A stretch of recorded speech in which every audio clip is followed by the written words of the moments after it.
Bienvenidos a los Sótanos del Poder en una edición especial, un partido amistoso entre los Lakers y los Charros, porque tenemos aquí a Mirza Flores, encargada de la Coordinación Operativa Estatal de Movimiento Ciudadano Jalisco, la primera mujer diputada federal. Solo sí explicaré que llegamos a un acuerdo tal cual porque este es un juego amistoso, ¿no? Y entonces no nos vamos a meter duro con el pasado, no vamos a entrarle a una revisión de los últimos 9 años, sino que nos vamos a ir hacia el futuro. Ese es el juego de hoy y vamos a entrarle. ¿Cómo estás, Mirza? Qué gusto tenerte por acá. Muy bien, Zul. Qué atrevida de venir hasta los Sótanos del Poder. Oye, debo reconocerlo. Pero te voy a decir una cosa. Eres un viejo conocido y en ese sentido, cuando ofreces un juego amistoso, pues entonces hay que jugarlo. No me puedo perder esa oportunidad. Bueno, pues aquí va el balón y lo primero que habría que preguntar es sobre tus particulares intereses y temas que has venido manejando, ¿no? Empecemos con corrupción y el tema fiscal y la famosa reforma 2.0. Fíjate que esta reforma llegamos a encontrárnosla con esta necesidad de todos los que forman parte del sistema estatal anticorrupción, así como sociedad civil organizada. Ellos se acercan al Congreso del Estado, platican conmigo y para poder generar los consensos, pero sobre todo que todas las partes fueran escuchadas, hicimos mesas de trabajo en donde todos y todas fueron convocados. Y ahí comenzamos a tallar lápiz. Se hizo muy famosa porque decían que no la habíamos dictaminado, ya me querían mandar un pastel porque ya había cumplido un año de haber presentado la iniciativa de la sociedad civil organizada. Es la sociedad civil quien la presenta ante Junta de Coordinación Política. Y entonces, pues hemos estado trabajando porque son 17 leyes. Y nos importa que el sistema funcione. Comienza a funcionar en Jalisco con más determinación de 2017 a la fecha. De repente escuchas que dicen, no sirve el sistema. Claro que sirve. Nuestra oportunidad ahorita es ver si lo podemos mejorar. ¿Qué logros ha tenido el sistema? O sea, ¿qué cosas podríamos subrayar que se han logrado que no hubieran sucedido sin el sistema? Por ejemplo, hay una Contraloría que tiene muchas más herramientas para poder revisar procesos en todas las dependencias públicas. Todas las dependencias públicas deben de tener una, vamos a decir, una mini Contraloría para que la gente, el público entienda de qué se trata. Y esa mini Contraloría se llama órgano interno de control. Esto es, hay una administración en donde están vigilando los procesos, bueno, desde contratación de personal, licitaciones, compras, ventas, que los que estén trabajando en esa oficina hagan lo que tienen que hacer. Esto es fiscalizar funciones del personal, etcétera. El órgano interno de control, digamos que es la primera entrada para evitar o erradicar o actos de corrupción o malos procesos. Pues si empezó en 2017, habrá resultados. Fíjate que sí hay resultados porque sí ha cambiado la forma en la que se hace política. Ya en todos los lugares, todos tenemos la obligación y responsabilidad de ser completamente transparentes.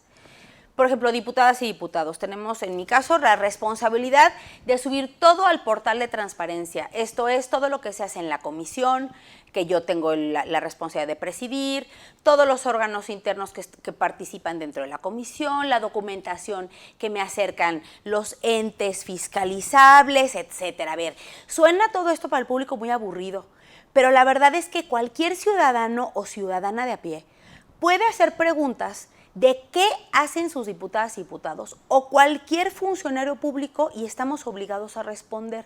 Eso es completamente un paso del otro lado. Pero, por ejemplo, y ahorita entraremos al tema de la megadeuda más adelante, quiero entrar a cosas antes. Cuando Augusto Chacón presenta sus datos de cómo está la megadeuda, lo que hay en el portal de transparencia y los datos de él no concuerdan. Y entonces, pues, ¿cuál es cuál? A ver, ahí tenemos la oportunidad de que lo que no concuerde, hay las instancias correspondientes para que se pueda generar mayor transparencia en el gasto del recurso. Antes no existían estas organizaciones. Antes no teníamos un sistema estatal anticorrupción, no teníamos a un grupo de ciudadanos revisando el gasto, no teníamos una contraloría. A ver, esto lo que está no está escrito en piedra. Y todo es no solamente perfectible, sino todo es mucho más transparentable y tiene que ser, hacia ahí va el mundo y eso es lo que necesitamos. Pero el sistema estatal anticorrupción ha agarrado a 0 personas corruptas haciendo actos de corrupción. ¿Qué es lo que pasó? ¿No hay o el sistema no los encuentra? Pues yo creo que más bien es que no han terminado de perfeccionar. No siempre hay actos de corrupción y esto sí hay que decirlo. generalmente hay más malos procesos que actos de corrupción. Esto es, por ejemplo, la ley te exige un montón de cosas para una licitación. Y si en algo le falló algo al servidor público, no quiere decir que esté haciendo un acto de corrupción, quiere decir que le falló cumplir con todos los pasos. Y esto genera percepción de corrupción. Sí, y también habrá corrupción. Habrá, Porque, a ver, lo que yo digo es, a ver, pues encuéntrenlos, pues. A ver, ¿por qué no los pues encuentran? No, pues porque hay instancias que se dedican o se tendrían que dedicar a encontrarlos, erradicarlos, y lo que me parece más interesante del sistema es a prevenirlos, ¿no? Que ahí es en lo que radica lo primero que te dije, el tema de los órganos internos de control. Ese es el primer lugar en donde, por ejemplo, en esta reforma 2.0, lo que tratamos de hacer es fortalecer que haya órganos internos de control en todas las oficinas de gobierno, todas las dependencias, OPDs, municipios, pero luego de repente, por ejemplo, dices, a ver, pues en un municipio que instalen su órgano interno de control.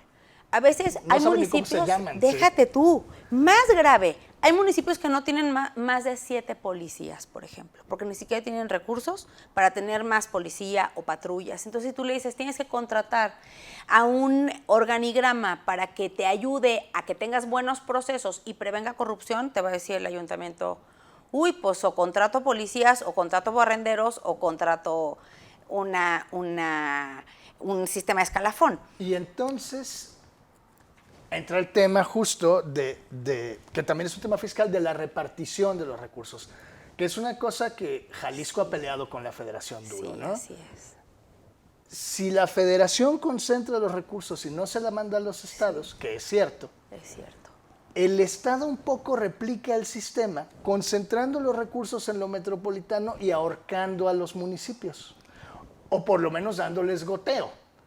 ¿Cómo caminar para mejorar ahí? Mira, yo ahí difiero, porque lo que yo ahí veo es una falta de comunicación mucho más puntual por parte del gobierno del estado y todo su gabinete.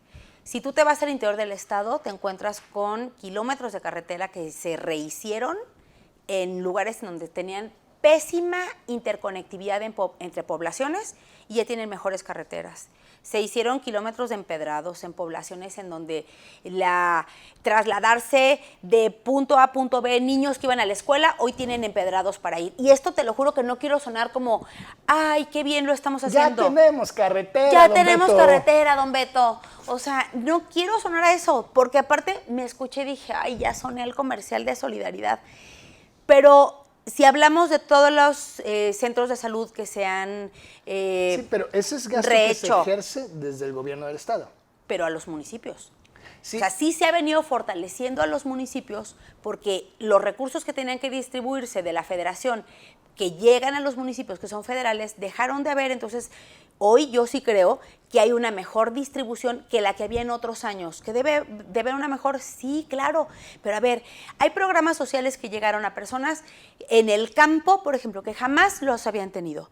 Apoyos a mujeres en sus pequeñas parcelas, a mujeres que tienen de a una vaca y que eran mujeres que nunca habían sido volteadas a ver y que hoy Eso es tienen... estatal. Eso es estatal, que se fue a los municipios. Eso es muy importante aclararlo, porque no hay que confundirlo con los programas Es federales. recurso estatal, qué bueno que me dejas aclararlo, que se fue a los municipios.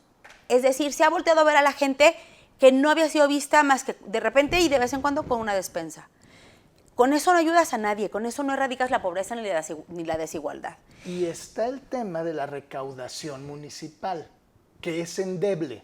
Mira, es muy complicado y te voy a decir por qué. Porque a nadie le gusta que le pongan impuestos. Ja, ya, nomás de entrada no es sencillo. Pero sí se ha hecho trabajo desde el legislativo cuando los municipios envían al legislativo cómo van a tasar y a recaudar cada año, porque se vota en el legislativo lo que nos envían los municipios, y ahí en muchas de las ocasiones, sobre todo en la Secretaría, en la Comisión, perdóname, de Hacienda, ahí los auxilian a algunos municipios para poderles decir cómo mejor recaudar. Pero eso no es una agenda amable. A nadie nos gusta. Dijiste Secretaría de Hacienda y casi se me para claro, un poquito el corazón. Pues sí, a nadie nos gusta ni que nos digan que nos van a cobrar y mucho menos si nos van a cobrar más. Un ejemplo muy exitoso de recaudación es Zapopan. Es un extraordinario ejemplo de una exitosa recaudación.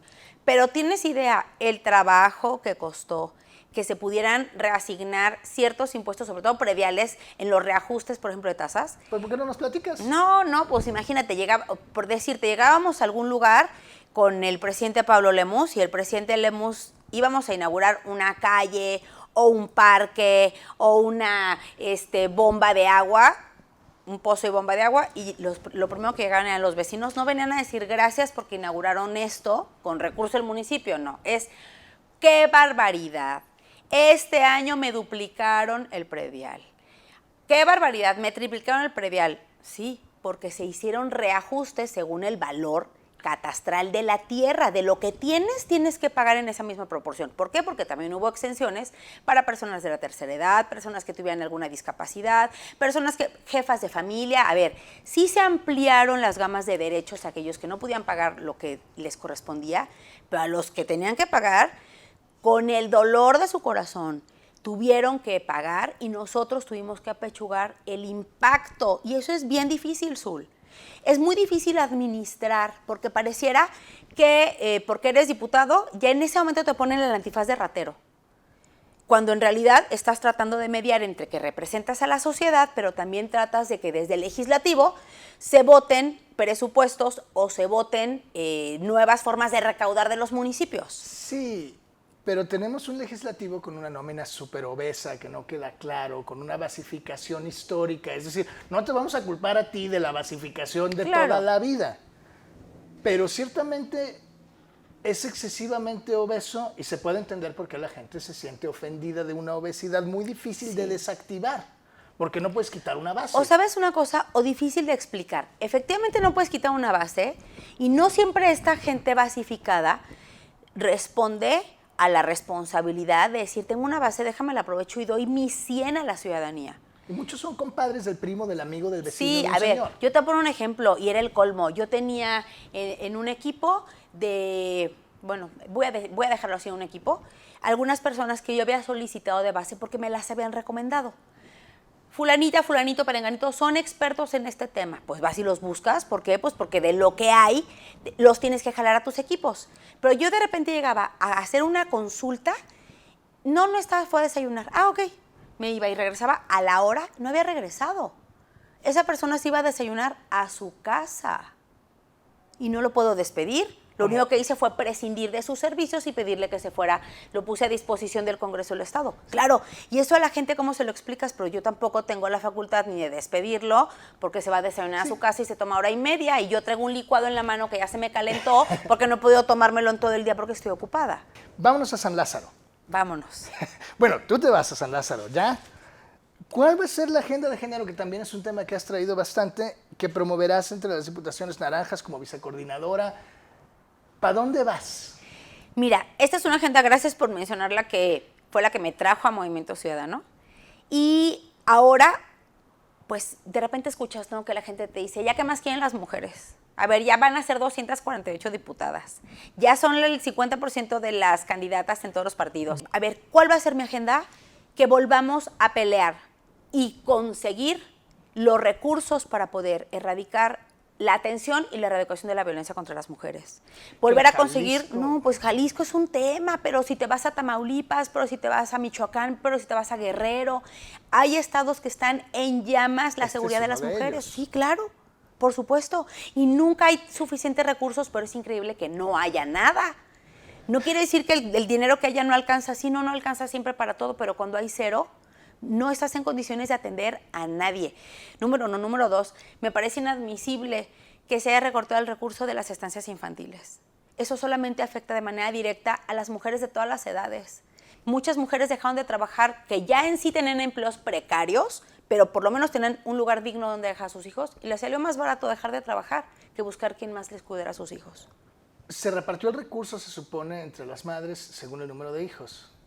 ¿Y eso en qué beneficia a las mujeres que les reparten 600, 700, 800 pesos para que un hijo se quede un mes completo en un lugar seguro? Pues no alcanza. No, a ver, no alcanza. Nadie te va a aceptar que le pagues 1,000 pesos al mes porque le cuides a una criatura el mes completo con todo lo que esto representa. Número uno. Número dos, aumentaron de manera dramática los embarazos adolescentes, aumentaron de manera dramática los abusos infantiles. Me parece que de los abusos, 8 de cada 10 niños son abusados por las personas que los cuidan. De nada sirve que tú le des un recurso a una persona, no queremos recursos. Esa precariedad en la distribución de recursos tan machistas, lo que nos dicen es como que le dan una limosna a una mujer para que esa mujer haga con esos 3 pesos lo que le alcance. No queremos limosnas, queremos políticas públicas que transformen la realidad de niñas, niños y mujeres. Está esa, pero valoremos cómo está el tema de la Secretaría de Igualdad Sustantiva, que antes era el Instituto de la Mujer, que ahora se va a convertir en otra cosa, si estoy entendiendo bien, que no acabo de darle seguimiento. No. Se va a crear, hay una iniciativa para que haya una creación de una OPD que se encargue específicamente de la atención de justicia para las mujeres.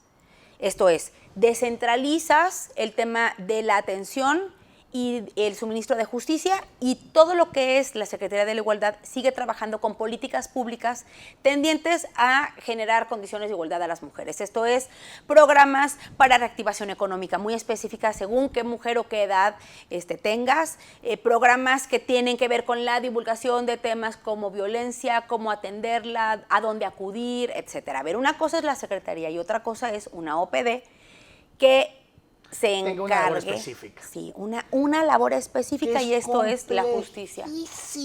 Porque una mujer que se encuentra en una situación de peligro, por ejemplo, pues le puedes dar un brazalete, le puedes hacer el botón para cuando llega la policía ya valió go. O sea,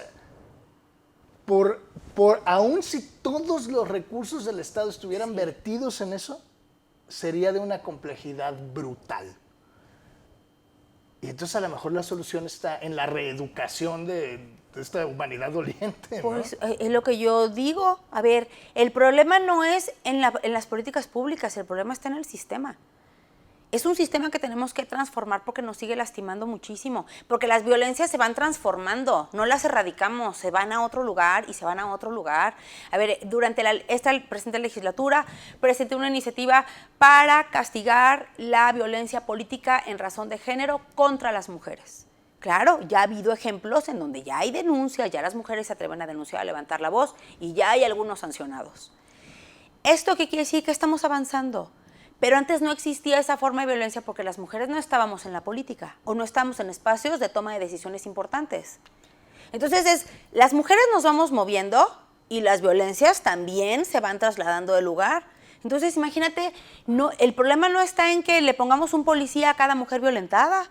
El problema está en qué tenemos que hacer para detener esa violencia rampante contra las mujeres de todas las edades. ¿Y qué opinas del tema de las paritaristas? Me encanta el papel que han hecho. Me encanta. Es una maravilla, ¿no? Me encanta el papel que hacen. Yo soy, digamos, paritarista honoraria.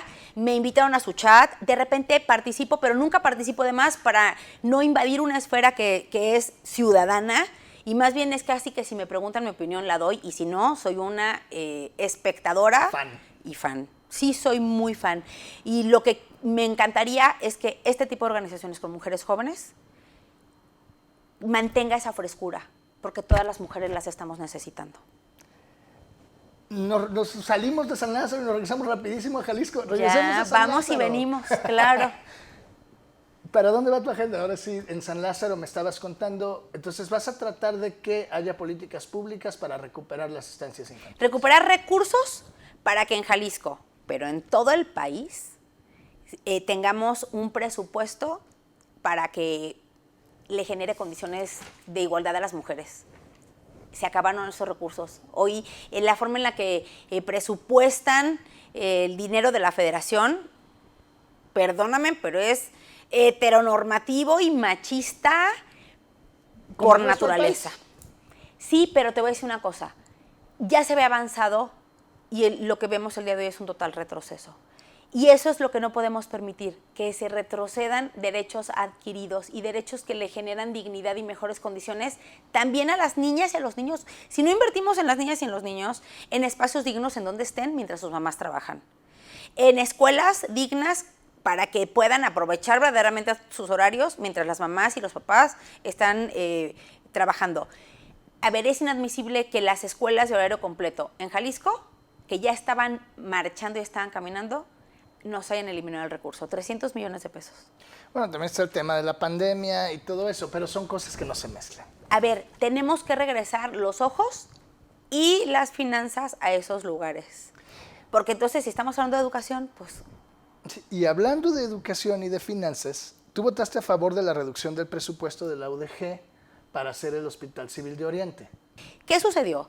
Nuestro diputado Daniel Robles es un diputado que se ha caracterizado por ser muy cercano a la gente, siempre está yendo a la calle y tal, y ahí tiene 6 meses recogiendo la necesidad y sobre todo la preocupación de la gente que no tiene a dónde ir a atenderse sus enfermedades normales. La pandemia invisibilizó las enfermedades crónico-degenerativas. Las personas que tienen diabetes, cáncer, cirugías que estaban programadas que se cancelaron. Entonces, toda esta gente que necesita atención integral en su salud normal, que no tiene que ver con pandemia, sino con la salud de las personas, porque la gente se enferma en el estado de Jalisco, se enferman en los municipios, le decían, no tenemos hospital, el Hospital Civil de Oriente no ha avanzado, no tenemos la atención que nos habían prometido que era la atención primaria, esto es consultorios, camas para poner sueros, etcétera.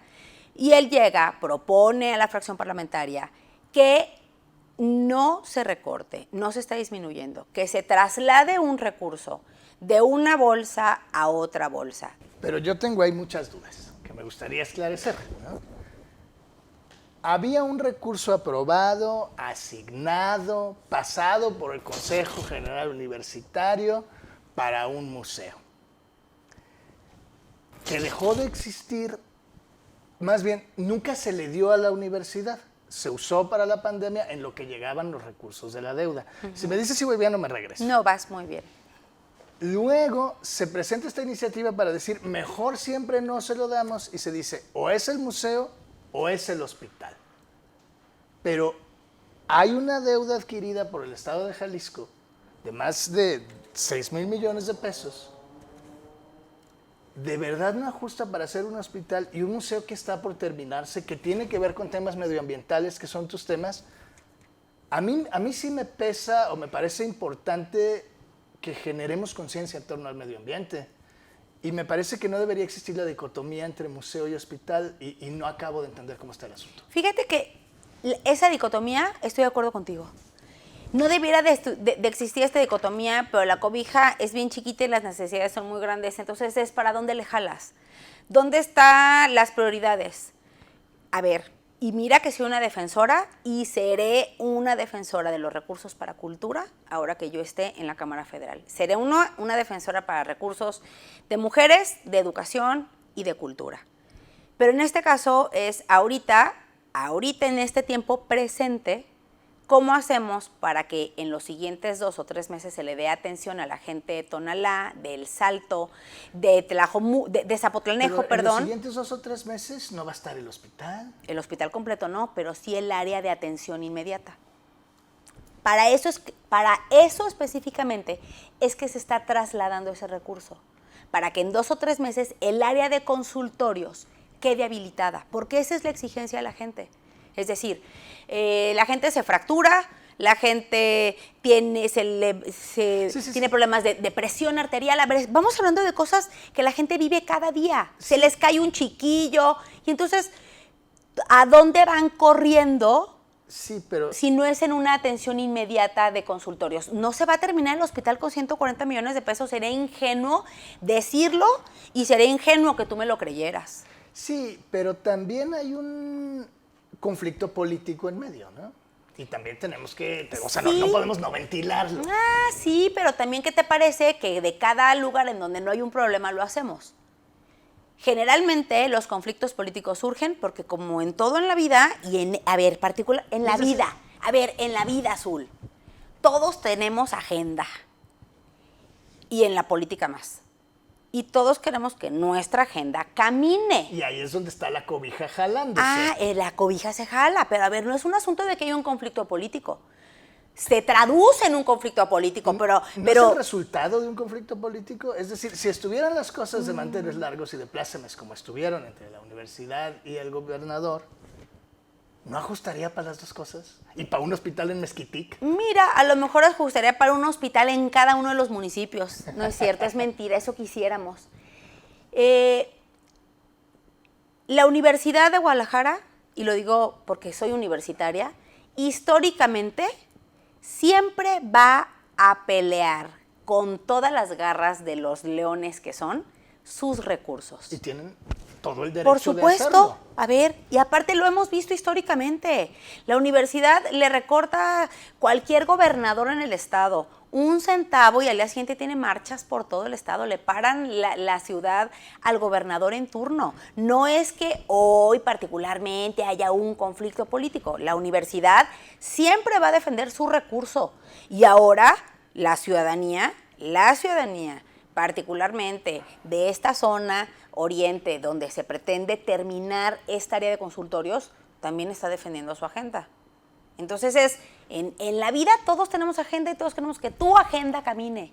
Sí, digo, y los ¿Es güiras así? querrán un hospital en la zona No, norte, bueno, que y está re aparte se complicado. está trabajando muchísimo con este sector de, a ver, qué son nuestros pueblos originarios, que también hay mucha política pública que se está haciendo por allá en el norte, pero yo creo que a una condición de agenda se tradujo a un problema político y entonces, pues ahora vemos a ver... Se complica y se enloda muchísimo, ¿no? Pues es que entonces nomás las patadas se oyen. En Ahora, vez de que nos sentáramos todos, hay que ¿por qué no reconocer- nos sentamos y hacemos sumas y restas? No. Mejor periodicazos, mejor marchas, mejor denostaciones. No ha habido marchas. En eso hay que reconocerle a la universidad que han sido bastante mesurados en su discurso, ¿o no? No sé si mesurados, lo que sí no ha habido es marchas. Bueno, ¿Mesurados según quién? Yo creo que no han sido... Yo creo que el rector se ha portado bastante bien, la verdad. Ha sido sensato. Yo creo que la universidad tiene ahorita un rector que ha cambiado la historia porque tiene una sangre nueva y fresca, siempre dispuesta al diálogo. Eso sí hay que ponerlo. Pero por el otro lado, el discurso del rector sí es mesurado, pero en el Congreso del Estado tienen a voceros que se encargan de levantar la voz, no siempre mesuradamente. Entonces, a ver, es decir... Pidieron una comisión de análisis de la deuda, de la megadeuda. Pidió una comisión de análisis, pero ya hay un comité. Entonces, a ver, tampoco entorpezcamos y llenemos de burocracia los gobiernos. Hay ya un comité y este comité se encarga de revisar el gasto, la deuda y el gasto. Y, bueno, pues seguramente de revisar si se está transparentando correctamente.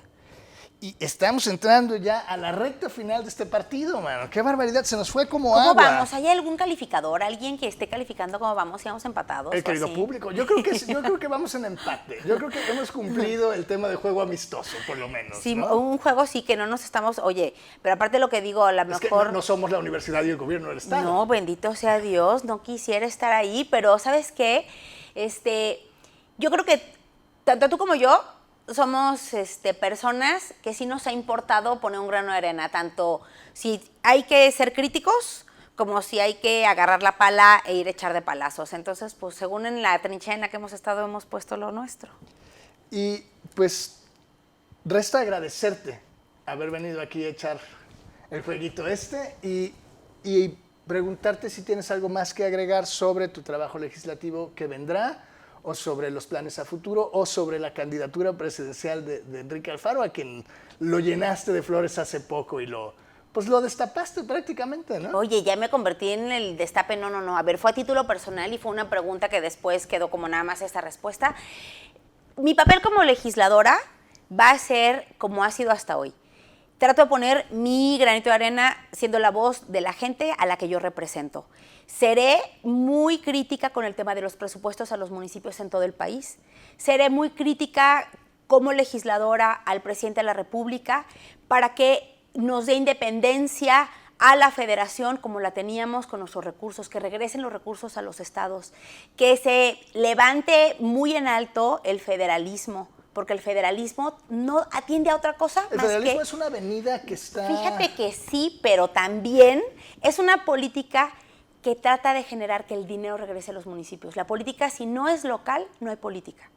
Si los municipios están empobrecidos, no hay manera de darle servicios a las personas. Entonces, ahí yo voy a levantar la voz. Por el otro lado es, y sí lo quiero aclarar, yo francamente es que veo a un gobernador muy concentrado en Jalisco, trabajando todos los días, bueno, pues que si son con los temas del agua, que si son con los temas de mercados en los municipios, que si son con los temas de seguridad, que si son con los temas de hospitales en el interior del estado. Ahí yo lo veo. Que a mí me hubiera parecido que era una buena idea decir que era un buen candidato, eso es otra historia, pero... la contaremos más cerca del 24. Algún día la contaremos, y ni siquiera la voy a contar yo, la va a contar la historia misma. El gobernador no puede hablar de otro tema que no sea gobernar Jalisco, porque él no llegó a ser gobernador pensando en que quiere ser presidente de la República. Él llegó a ser gobernador porque era un compromiso con él y con la gente, y creo que ahí está, ahí tiene los ojos, y dicho en su boca, pues no tenemos un gobernador modosito, porque lo dice él, pero sí tenemos un gobernador que le da la cara a los problemas, y ahí es donde tenemos que estar. Queremos a la gente y a un público que sí sea respetuoso, pero que también esté pendiente de lo que hacemos, porque si la gente no está pendiente de lo que hacemos, pues los servidores públicos se echan a la hamaca, y lo que tenemos que hacer es cambiar el Estado. Necesitamos una sociedad crítica, activa, participativa. Sí, que se metan. Yo en el Congreso, por ejemplo, las agendas que he tenido, todas he hecho mesas abiertas de trabajo.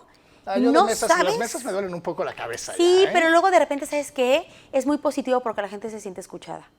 Hay la ley de inmobiliarias, que tuve 8 mesas de trabajo y la gente pedía más mesas porque había expertos de una cosa y de la otra, y ahí estaban participando, y hoy en poco tiempo se va a aprobar una ley que es porque la gente la pidió. Yo de carrilla ya le digo a este gobierno la mesocracia, pues, ¿no? Pues sí, pero ¿y si no escuchas a la gente? Entonces digo, ya no entremos al tema de las mesas, porque ya, si no, se nos va a ir otra media hora. Mejor hagamos otro programa. Ya, me parece muy bien. Y criticamos las mesas. O hablamos, sí, claro, criticamos las mesas, que me va a encantar. Y hablamos de cómo te ha ido en San Lázaro en unos 6 mesecitos más o menos. ¿Qué te parece? Me va a encantar. El tiempo que sea necesario, regreso, y sobre todo con el compromiso de que pues seguramente ya debemos de tener algunas respuestas, ¿no? Bueno, pues aquí haremos las preguntas. Estos fueron los Sótanos del Poder. Le agradecemos a usted por vernos y a Mirza Flores por acompañarnos. Gracias, Zul.